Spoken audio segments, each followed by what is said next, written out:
Hi friends, so let me wait for one more minute and then we can start.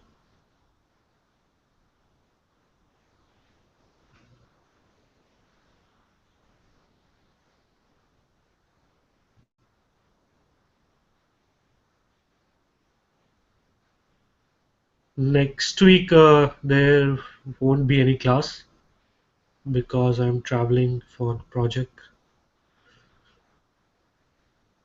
We'll discuss that before the end of the class. When is the next class? Just remind me if I forget. So next class will be on 21st. So next three class I won't be available. But I will be sending the assignment and the questions every week though. Because by end of today class we will be done with a lot sort of a basic Java. uh, so we are in a place where we can create a Java project, but next class is we are going to start about advanced Java, like how Java can connect with other stuff and collections and more complex objects. Okay, let's start then.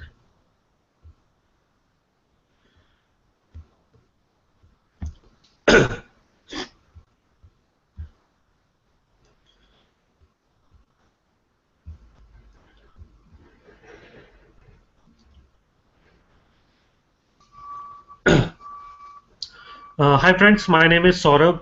uh, Welcome to Saurabh Tech Studio. This is Java day 5. Today we're going to talk about interface, then we're going to talk about packages and exceptions. In the last class, it was day 4, we talked about method overriding.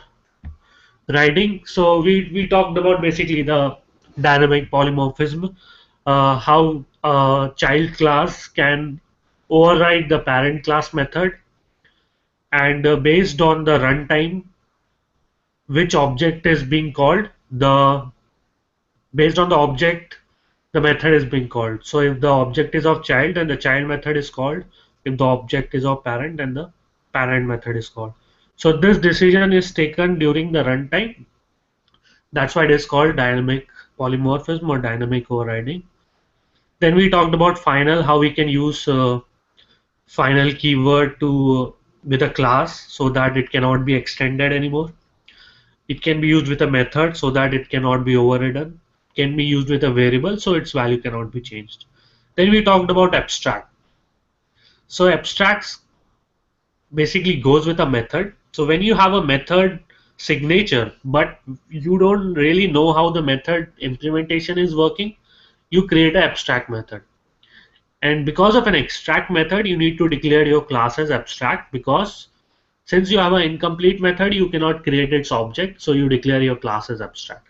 Then your child class is supposed to implement you and is supposed to implement your abstract method. And once one of your child has implemented abstract method, the class is complete, and then the object of the implemented class can be created.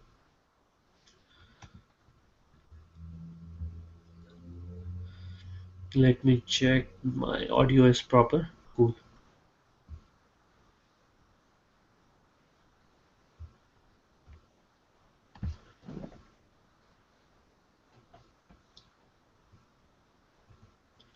Okay, so today we are gonna talk about interface. Interface are useful when an unrelated set of classes have a common set of method. So interfaces are like abstract classes, but all its method are abstract. So when you have a class where you really don't want to define anything, but you want to declare some method which a class must have to behave like certain feature, right? In that scenario, you create a interface class. And also in Java, you do not support multiple inheritance. That means what I'm saying is A class cannot extend two classes. Java does not allow you. You cannot write class A extend class B, comma class C, or class A extend class A, comma class extend class B. Java does not allow you. But what if I really need multiple inheritance? Sort of some features which define object properties. So their interface comes in action. So interface are classes with no I mean to say no implemented method, only abstract methods. And a class can implement multiple inheritance interfaces. So that's how you can achieve multiple inheritance. In all the variables are public, static, final by default. So in an interface, all the variables are by default static and final. Why static?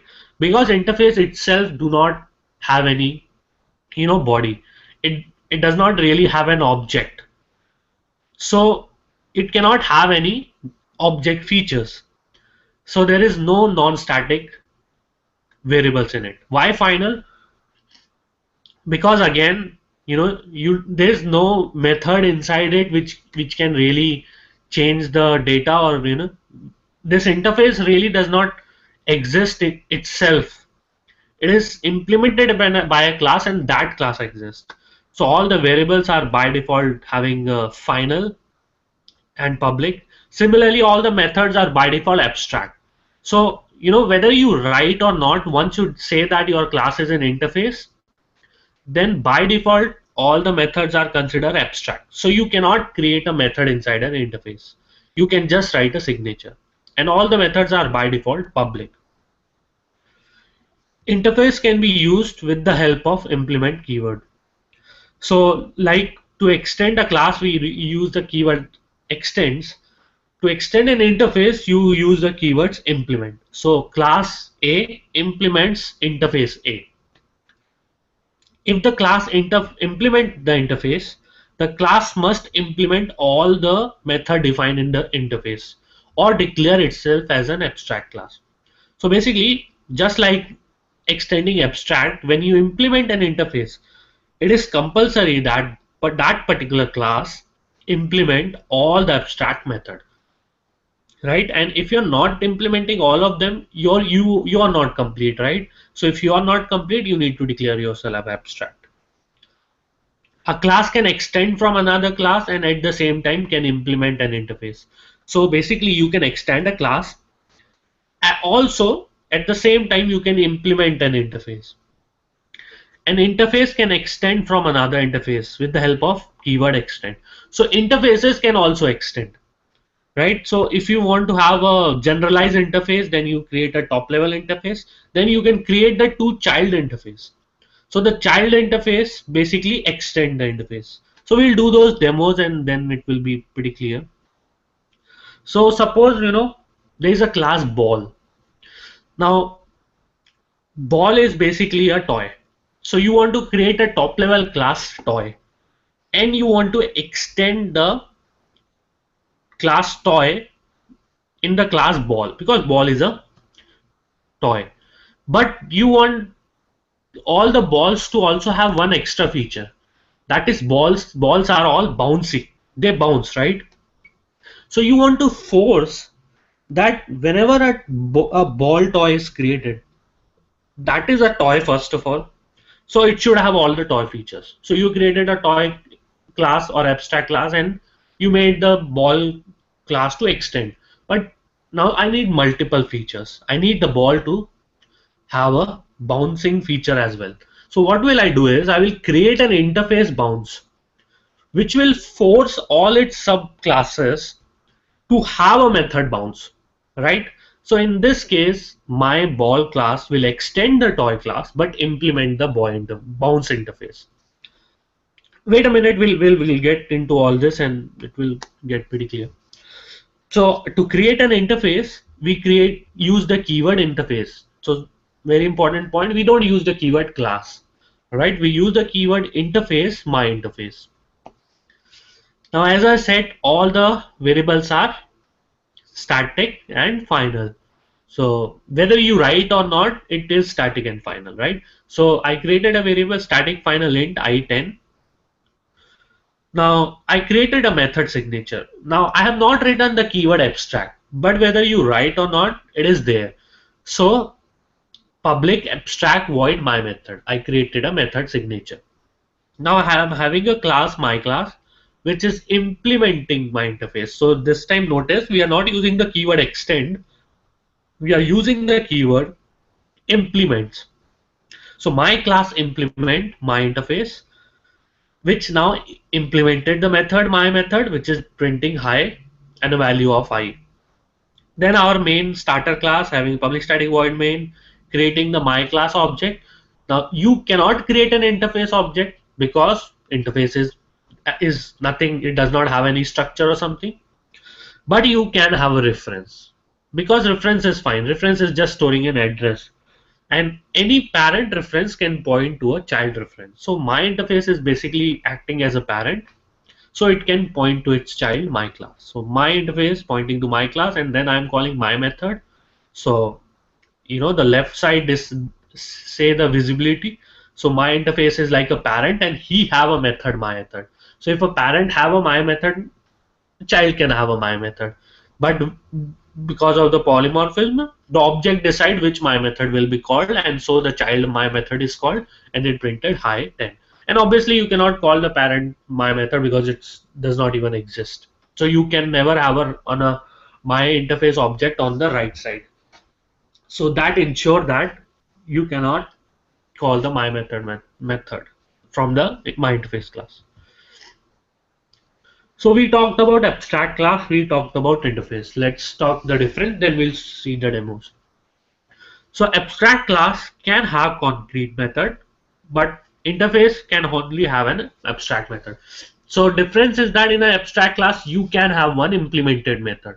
So let's say out of three methods, one of them is implemented and two abstract, but you cannot do that in an interface.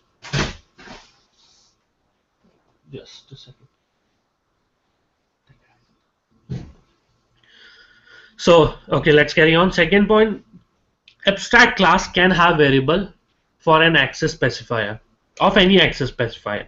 So in interface you cannot create any variable. All the variables are by default final and static, but in abstract class you can give any access because you in abstract class you have methods, and methods can really play with the variables, and it is allowed to have variables in abstract class. Concrete method can have any access specifier. So the abstract method, non-abstract method can have any access, but in interface all are public. Abstract class can extend one class, so it's a class and it can extend. You can give multiple level of a narrative. An interface can also extend, but using the keyword extend.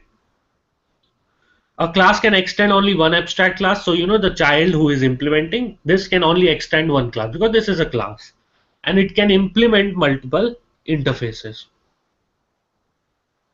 Okay, let's do the demos and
Okay. Sorry, I got muted, so let's start again. Let me make sure everyone is on mute. Cool. Okay. So as I was saying that we are doing this demo, we have an interface, my interface. We have a class which is implementing my interface and a main method which is printing the my method.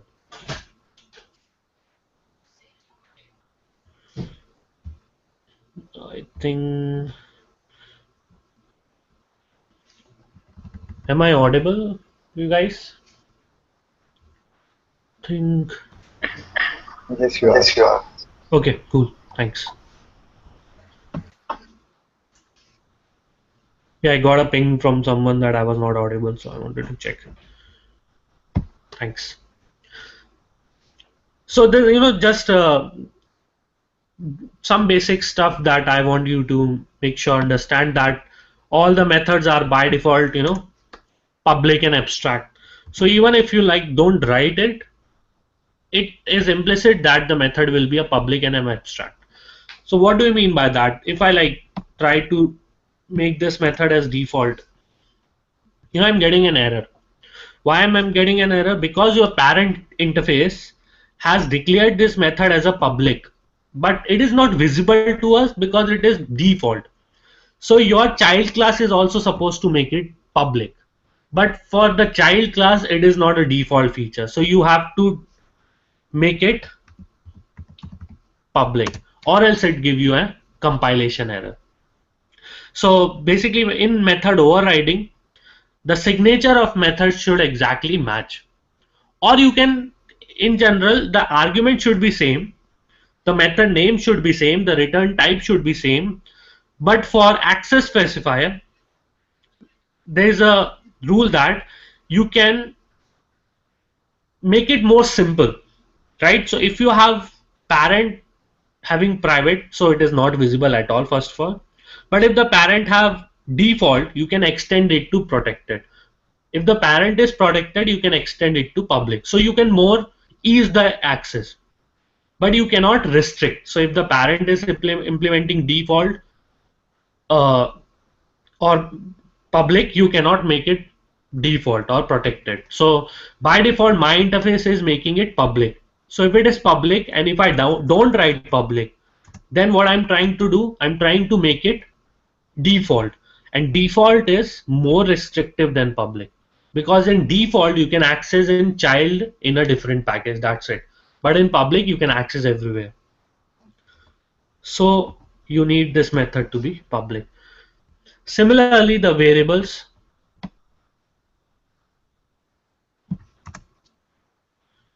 by default we are not writing anything, but it is final. So if I try to do,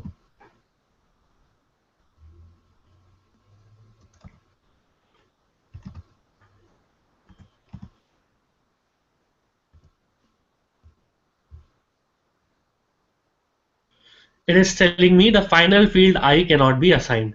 So when you look at the interface, you see that integer I is 10 and you're trying to reassign the value as 11. First of all, do I have an access to I? Yes, because it's my parent class. I have access to all its variables and method which are accessible. What do you mean by accessible? Those are public or default if I'm in same package, or protected if I'm in a subclass of any package, or in the same class if it is private. So basically I have an access to I, but the problem is the I is declared as final, so I cannot change its value. That's the problem with this line. REST interfaces are same like any abstract class. You can uh, play with more interface later.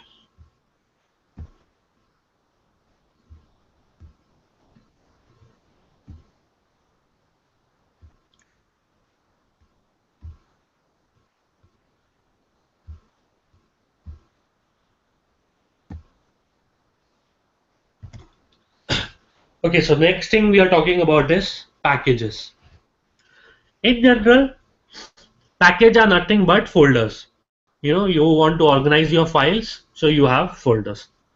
Packages are used for grouping a number of related classes and interface together in a single unit. So it's just like a folder where you want to, group your classes and interfaces. Package can be created with the help of keyword package. Package should be the first statement in the source file. So whenever you create a .java file, all the package creation should be the first statement. Then import is the second statement, and then comes your classes. Import keyword is basically used to import that particular class from a different package into your package. In one .java file, there can be only one class declared public, and then that become the name of the .java file. So Java have this rule that in a file, you can have any number of classes as you want.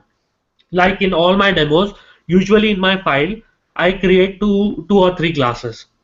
But the the class which is public, my file should have the same name. So in all my demos, my main class is public, and my file name, class name is always starter.java because it is the main class, all the demo.java, whichever is the class. So in one file, you can have just one public class. So basically, when the compiler compiles it, then all the classes get created. So if you have three classes in one file, at the end of the compilation, the output would be three files. A package can, however, have several public classes spread across multiple .java files. So in a folder, you can have multiple files, and so you can have multiple public classes across different files. More than one class interface can have the same name, but it should be in different package. So you have multiple developers working on the same project, so they're going to have a same name clash, right?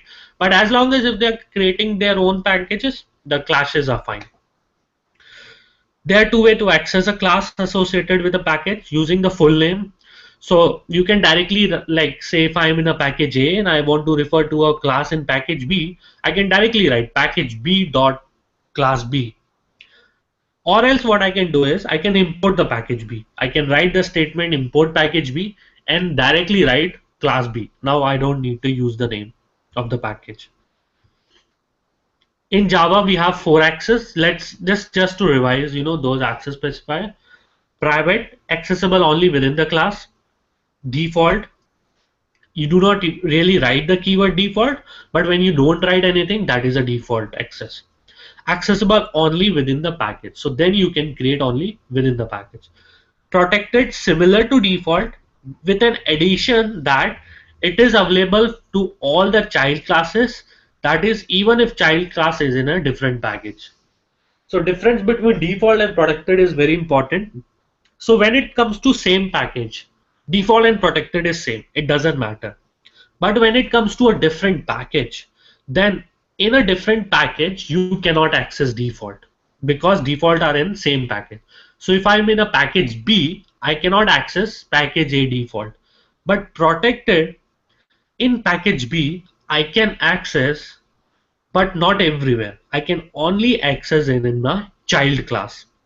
So if a package A have a class A, if the package B have a class B, and inside B I want to access a protected, I cannot access because you cannot access it on in all the class. But if the class B extends class A, that means class B declare himself as a child of a class A, then inside class B I can access the protected. And then public is like everywhere in any package in any class, whether it's a child or not. Data members and method can have any access. Classes and interface can either be public or default. So you do not have basically a private class or a protected class. Default on protected only goes with the variable. Classes and interface are either public, that means exposed to everywhere, or either basically default, so it can be accessed within the package. You do not have a private class because what do you mean by private class? Like who is going to access that if you make the class itself as private? And no protected class as well. Okay,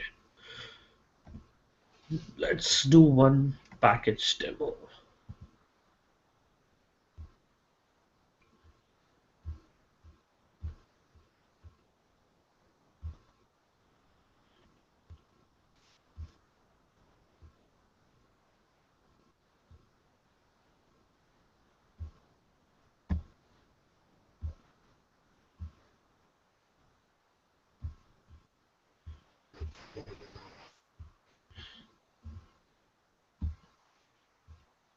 Okay, let's do a package demo.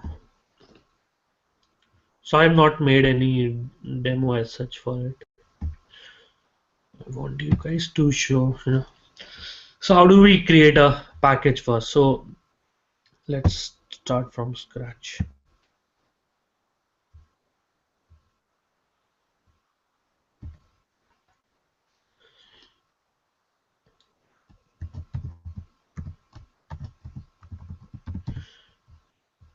I created a Java project demo package.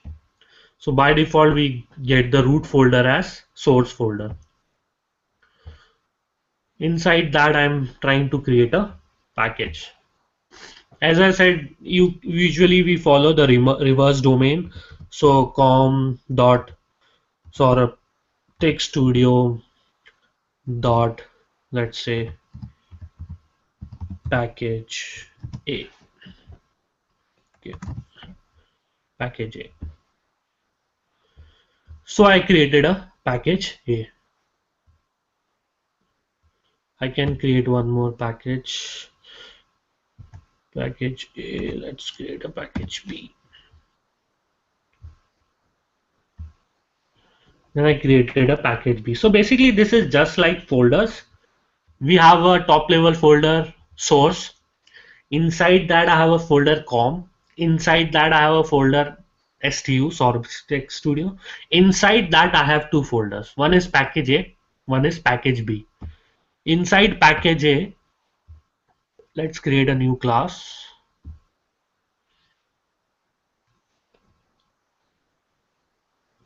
Name it class A. So I created a class. Now notice that my class is public. Also my file name is same as my class name, class A.java. So in a file, .java file, you can have one class as public with the same name as the file name. Now inside that, let's create a protected integer is 10. Okay. Let's go to package B.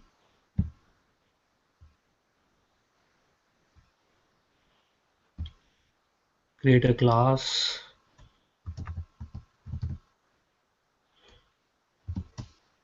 B.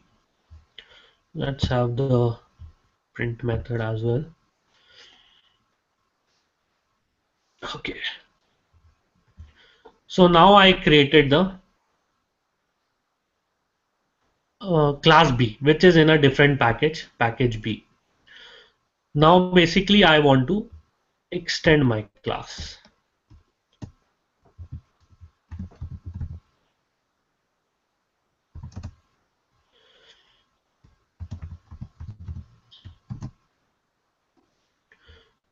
What is the error? Class A cannot be resolved to a type. So it doesn't know that there is a class. So what we can do is basically import that class. Okay.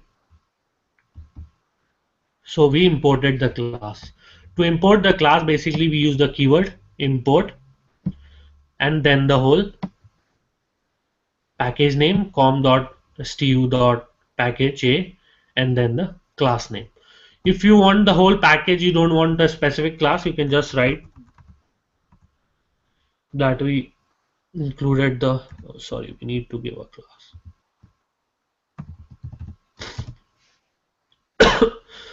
Yeah, so inside that, let's create a method which is trying to access the variable.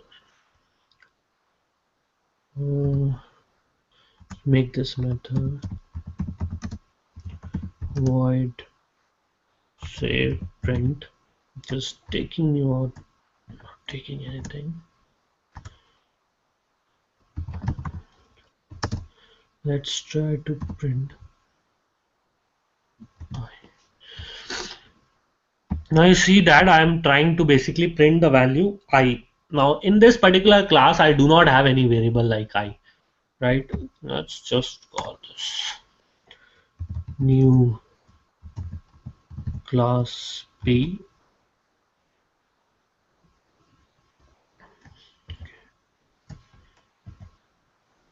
I don't want to create a reference.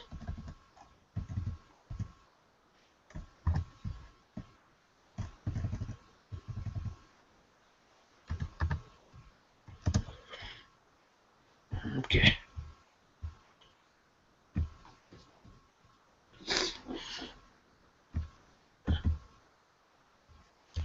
Okay, so let's run this code. We created a new class B and then call the method print. So does my class B have a method print? Yes, it has a method print. Now I'm trying to print the value of I. Do I have a variable I? No, I don't have a variable I, but still I got the output as 10. Why? Because we extended the class A, which is from a different package. So we imported the class A. Now let's go to the class A. Class A have this variable as I. And so as a child, I got the access. Now let's just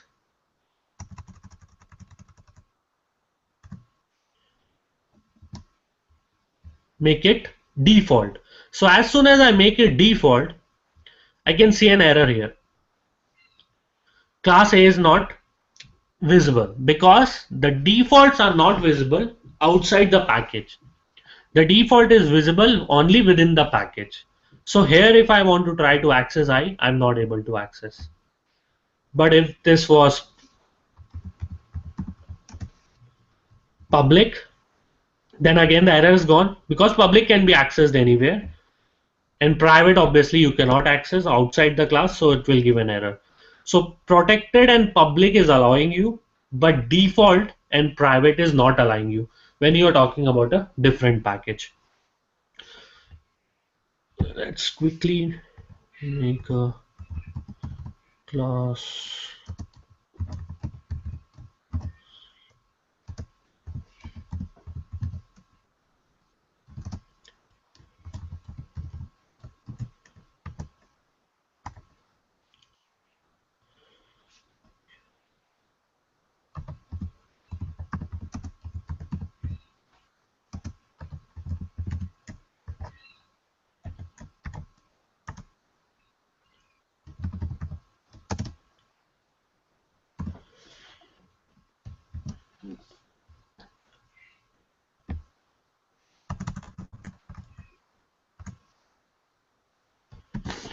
Now look at this scenario. So right now my I is default. So default can be accessed in the same package. So now the class C is in the same package, right? And I can print I. But if I go to a different package, then the I is not accessible. You're getting a compilation error because the default can be accessed only within the same package. Now we are in a different package and it is not accessible. Only if I make it protected, then I can access this in this particular class. Provided I should make a extend. Now last thing that is left with this is protected integer I. All right. So now I made protected. I'm inside this parent class and I'm trying to print I and it is fine, right? I can access it. Now, instead of that, let's do what is.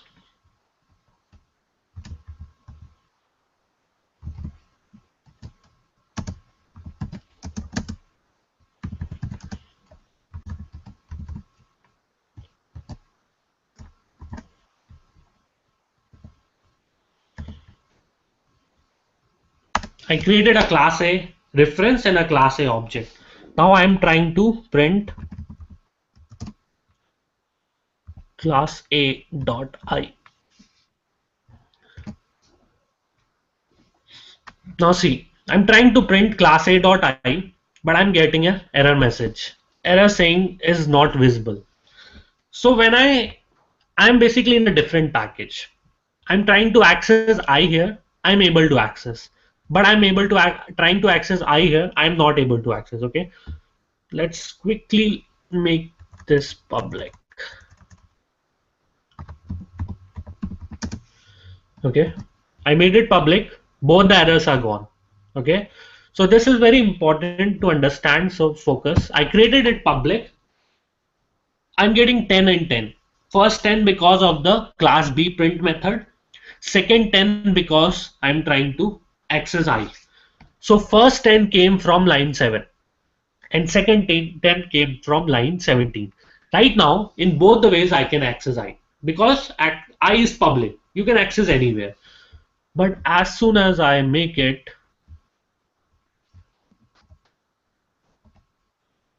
protected, class B, one of the I is giving an error, not both. Why? Because protected can be accessed in a different package only via inheritance. So when and only when you have a class which is trying to extend a class, then inside the subclass you can access it. So in a different package, you cannot access anywhere. So I'm trying to access the I using the object itself. So object should have an access, right? But no, not even the object have the access. Only a child class has an access. So this child B can access it. Let's last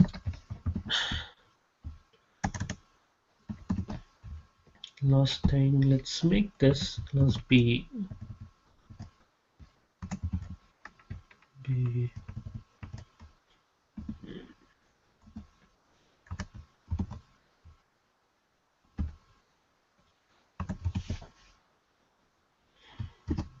So you get class B object. The class B object can access the value of I. But the class who really owns I itself, class A, is not able to access because the access is only given to the child. So a child in a different package can access protected only and only via interface. I mean to say by inheritance. So if a class is extending a particular class, then that particular class can access the I. But any other class or the class itself cannot access the value I. So this is little complex, but do some demos and that would be clear. So same we did the variable, same is the case with the methods as well. So once it is protected, only a child class within the child class or a child class object can access the protected stuff. Okay, let's go back.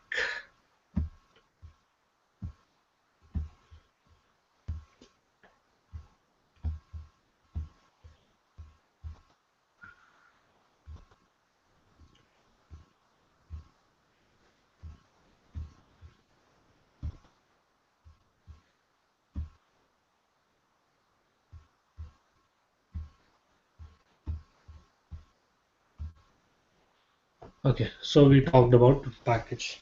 Now let's talk about exception. What is exception? An exception occurs during the execution of an program and disrupt the normal flow of an instruction. So let's say if I have a variable integer a which is 0 and I'm what trying to do is I want to divide then 10 divided by 0. So what is 10 divided by 0? 10 divided by 0 is something which we call in maths as an infinity. But in programming or in Java, we do not have a concept called infinity. So what happens when I divide 10 by 0? When I divide 10 by 0, there is an exception in the code. The code breaks, your code running stops, and your JVM throw an exception to the user saying that there is a problem in the code. You're trying to divide 10 by 0, which is resulting in a value which cannot fit in integer b because integer b range is fixed, but the infinity is a very big number which cannot fit in there. So your program crashes and print a system generated error message. But Java programming language provide a mechanism to handle these exceptions because you really don't want your program to crash. Instead of that, what is a good practice here? You, as soon as you see that A is 0, print to user. A is invalid. Give a different value of A, right? So you come up with the validations. Like you don't want the age to be negative. Suppose a negative age is creating the mess with the whole project. So you want to make sure the age is not negative. So inside your getter setter method, you put this validation and print to the user. So you stop that exception. So one way to stop the exception is your logic. You write the logic which makes sure that A is never 0. Or else there are some situations which you cannot control. In those situations where you cannot control, you can have an exception handler. So Java does allow you exception handling process as well using a try catch block. We'll see those demos.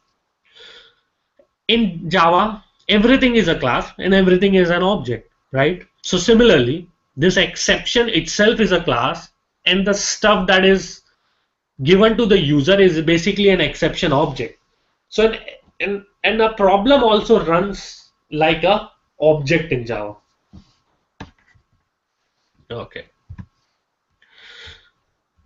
So today's slide I have made more of a demo base because just talking about topic is not gonna help that much.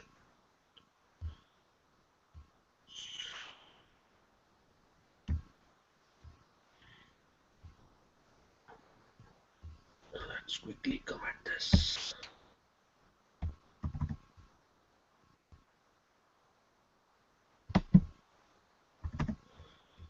When did I share my screen? No. Yeah. Okay. Everyone is able to see my screen and voice school.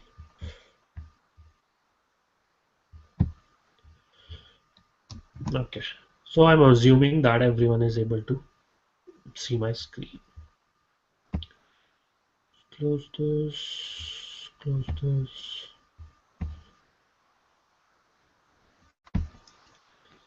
Okay. Let's start with this particular demo. So we are having a variable. This is just a normal demo class having a main method. I'm having a variable A. Let's just make it 1. I'm having a variable B, which is again 1. I'm a variable C, which is B divided by A. So 1 divided by 1, which is 1. And then I'm just printing A, and let's just add C into it. Okay. And run the code. So I got the output as A1 because the C value is 1 right now. Now what if we make the value of A as 0? Okay. So as soon as I make the value of A as 0, there is an exception thrown, right? Exception thrown saying that there is an arithmetic exception, divide by 0 exception. And the printout hey never came out. If even if we just remove the C, we just like trying to print hi hey. Let's run the code. So our output never have the line saying hey, right? We got the error as exception. So what happened at line 8? As soon as the Java tried to divide the number by 0, it realized that it cannot uh, have that a big infinity as a number, or there's nothing like that concept. So it realized that there's an arithmetic problem, and it thrown an exception of type arithmetic exception, saying that clearly that there is a divide by 0 problem. And as soon as the exception generated, your code stopped. Your program broke. That's why the line 10 never got executed. If the line 10 really got executed, it would have printed here, right?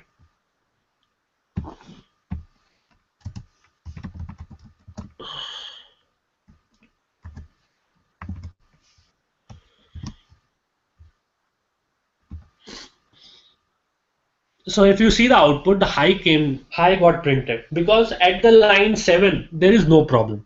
So high got printed, right? Then we executed the line 8, the problem came, the code broke, and the line 10 never got executed.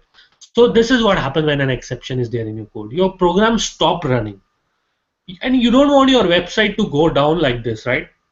Instead of that, why not just tell the user that the value which you gave for A is not correct, try a different value and let the code run, right? Let it print hey. Okay. So how can we solve this problem? To solve the problem, Java allows you to have a try class catch block. So basically, try is a block where you think an error can come. You know, a sort of this is like a condition area where you want to check whether this area have a problem. Now, what happen if this area have a problem? It is gonna throw an exception. So line 13 have a problem. As soon as line 13 runs this line, it is having a problem. So it is gonna create an exception. Now we said that Java deal everything in terms of classes and object. So at this point, Java tackled that, okay, this is an arithmetic problem, and it raised an exception of type arithmetic exception, and then the code blocked. So to stop that, we what we did is we created a try area. So try area is an area where we think that an error might come. Okay. So if this area fails, then it goes in catch. So catch is like a solution block. Try is like a problem block. Catch is like a solution block. But you need to tell exactly what solution fits it. So I'm saying a catch arithmetic exception. So if it's an arithmetic exception, we say arithmetic exception, or else you can say a generalized exception, an exception itself. Let's run this code. So this code itself have a problem now. So we executed line 7, 8 got executed. We went to line 13. Line 13 have a problem. As soon as line 13 got a problem, the program break, right? Program made Java thrown exception from line 13. But at line 16, we got a code which can handle that exception. So we got the exception handler. We solved the problem. And once we solved the problem, the code runs normally. The code runs normally. It printed arithmetic exception. This catch is a problem to some other problem, so we never go into different catch. And let's just print something here.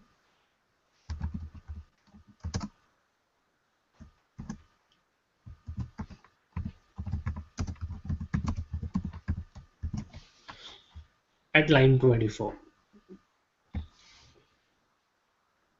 So you know the line 24 also got executed because at line 13 a problem was detected, arithmetic exception. Line 14 never got executed because at line 14 the problem was never solved. An exception was realized, Java thrown an exception, the code broke. So the line 14 printing hi, hey, never got printed. But an exception got created. Now catch, which is basically a solution, knows that okay, if there is any arithmetic exception is there in my code, solve it. What is the solution? Print to user that there is an arithmetic exception. You can have like a more print user friendly message that invalid value for a. Now you tell user that okay, you gave a value for a variable which is creating the problem, don't give that value. You give a user friendly message to the user instead of having a bunch of line, when we executed this demo. Now this is what user is getting, a red mark out of exception, and that broke the code. The user is blank, he don't know what is happening, right? You don't want to stop the code execution. So you try to create a solution for it and tell user, a user defined, a more communicative message that okay, you gave an invalid value for a. And as soon as the problem got solved at line 16, rest of the code runs normally. So the line 25 got executed. Okay. What if I don't have this catch block?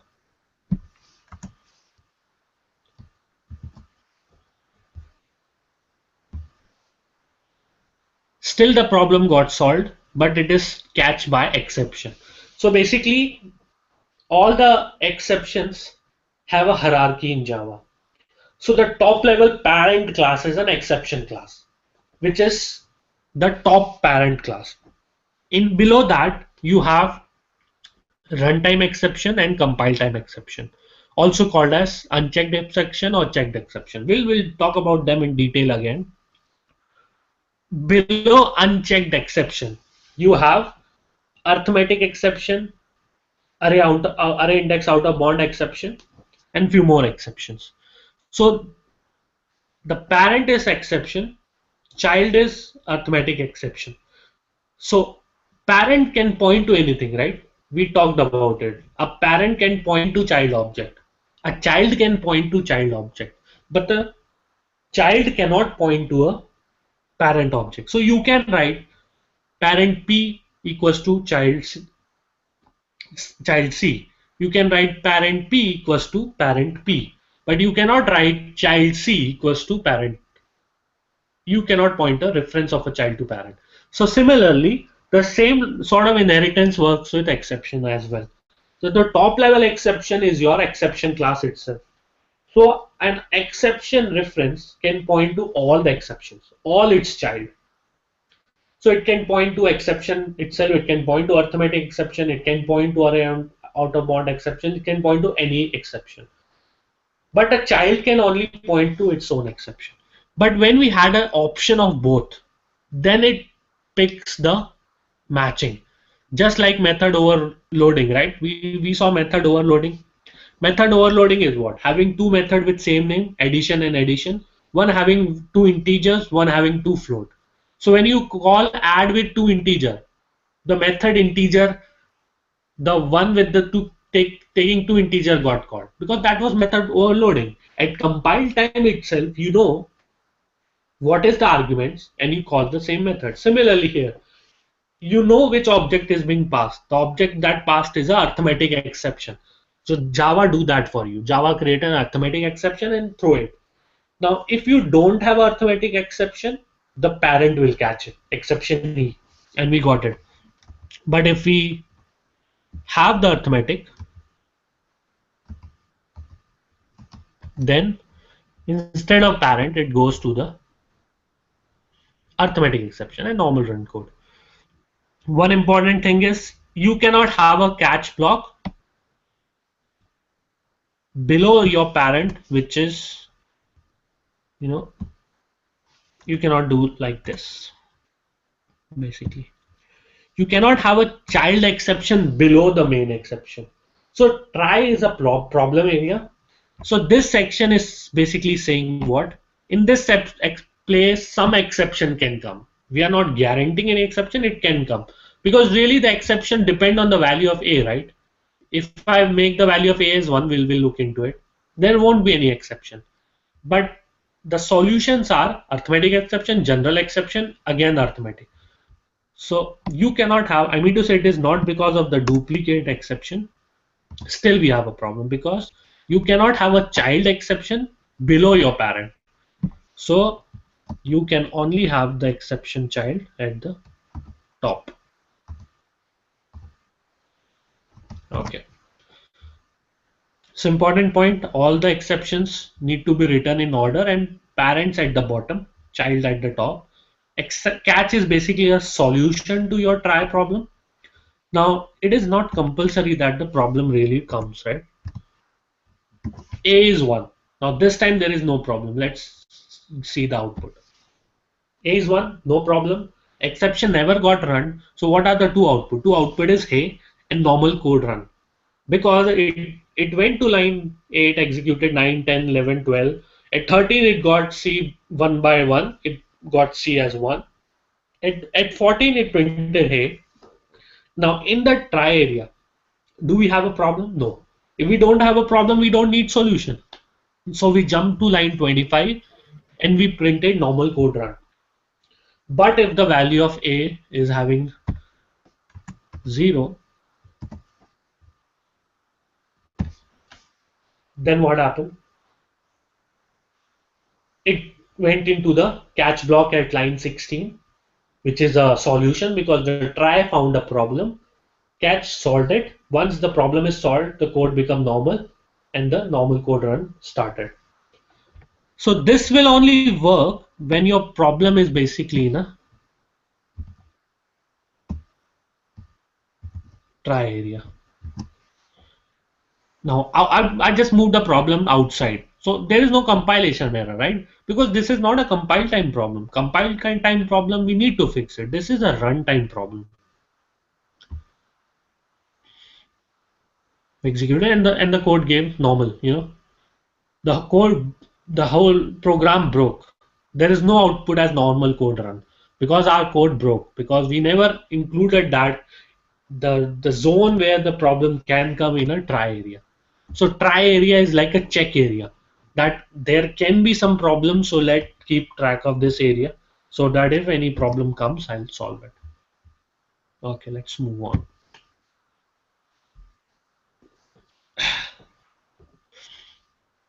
So this is the same demo which we have already done. So basically, I wanted to show you that even after the catch, the programs run. So once the problem is solved, the after catch area work. So the two output that came is exception and after catch. And hey never printed because the line 10 is never being solved. The solution came after line 11. So after line 9, all the code till the problem is solved is never gonna execute.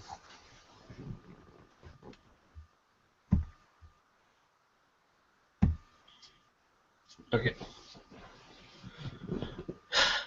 Now there is one more block which is called finally. So we talked about try. Try is the problem area. We talked about catch. Catch is the solution area. Finally. Now finally block is basically like a closing block. So catch will run when try have a problem. Catch won't run when the try have a problem. So basically catch is an optional run, right? This code is an optional code which might run if try have a problem and which might not run. But sometimes we need a part of the code which need to be executed whether there is an error or there is not. Suppose you are accessing a database. So to access a database, basically we create a connection to database.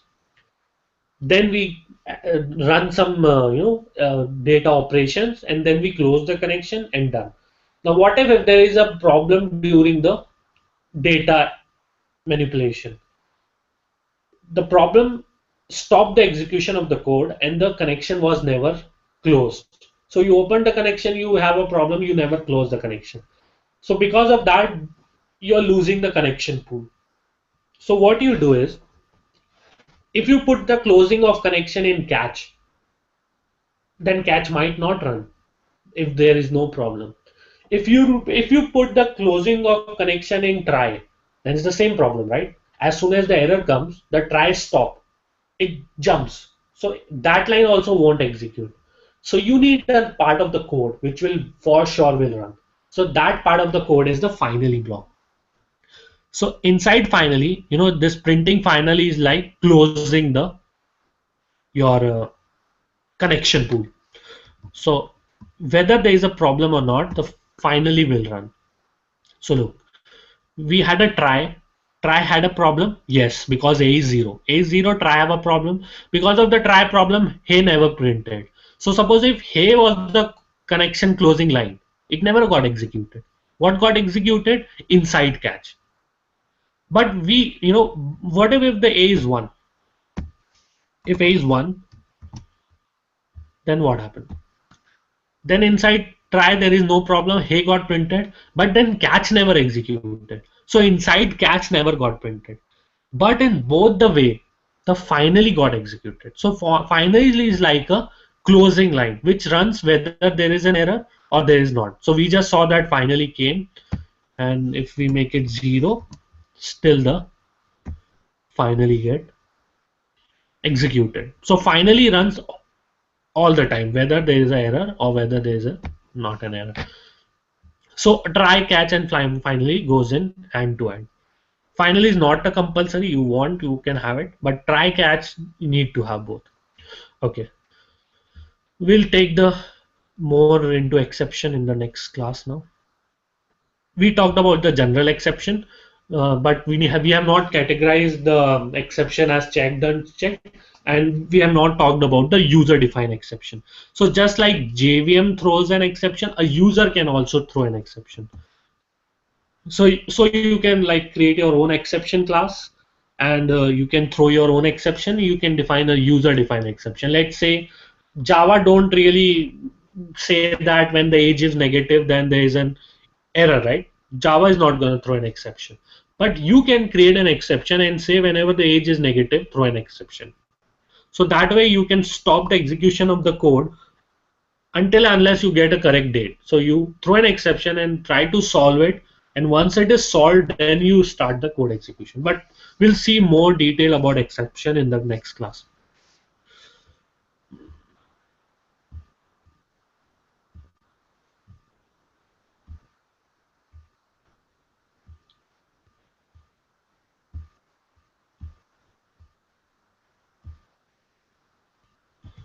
Okay, so in the last class, we skipped the assignment part because we were short of time. But in today session, I'm giving you this one important thing. I don't have a class next week. I have some project launch, and because of that, I'm traveling. So next class is on. Let me give you the date. Is on 21st. I'm gonna send an email to everyone, and every time before the class, I send you an email for the link. So on 12th Tuesday there is no class.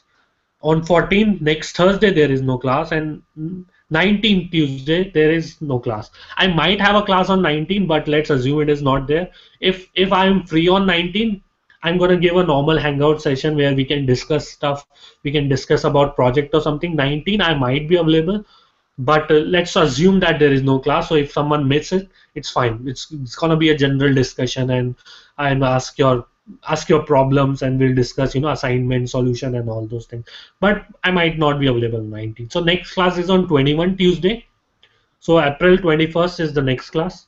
But before that, make sure so during this time I'm gonna check everyone assignments. I'm going to give solution to all the assignments. I'm gonna make a small video about the description of the assignment, and I'm gonna give you some quizzes. I'm gonna check the quizzes, and also I'm gonna give you the answer of those quizzes. So I'll be traveling, so I won't be having a live session, but still we'll be connected. We'll be discussing some questions and some solutions. So today assignments. So in the last class we talked about abstraction. I want you to do the abstraction in interface now. Okay, so yeah, this last class we edited and still edited. Okay, update your user class, make it an abstract method print. So in the last assignment for day 3 we had a user class which was a normal class, but now I want you to change it to an abstract class with an abstract method print. So everyone prints, right? And an educator also print, and a course also print, and a student also print. So I want to make this print as a abstract method for the user. I want you to update all the IDs of student, course, and educator to final, so that once the ID is assigned, it cannot be changed. Create subclasses, online course. So we had a course class. Now I want you to make a subclass online course that extend the course class and implement this online. Instead of extend, this time we are gonna implement. So basically I want you to create an interface online.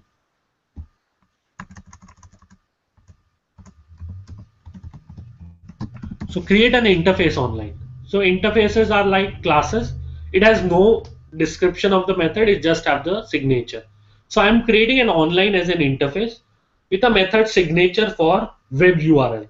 All the online courses should have a URL, right? So we are creating an interface online. So basically a course is a course, right? An online course is a course. So then online course need to extend the class course, but it also need to implement the interface online so that the class become a child of a course, but it also implement the online. So basically in our class online course, we have multiple inheritance. Online course extend course, so it become a child of course.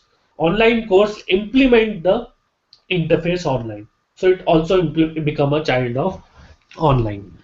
And this method basically return a string URL about the whatever course URL, just a string.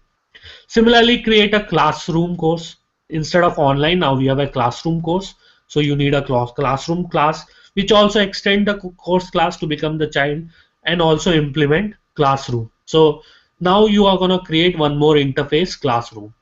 So two new classes to create, online and classroom. Both are interface. Update your courses to create those subclasses. Create interface classroom with method signature for get classroom detail. So in this interface classroom, I want a get classroom detail that returns the classroom detail basically, and also create additional variables to store classroom and web URL in required class. So my assignments are more of using the things we discussed in the class. So today assignment is focused toward we make sure that we know how to use final, we know how to use interface, we know how to use the abstract class. So let's do this. Okay.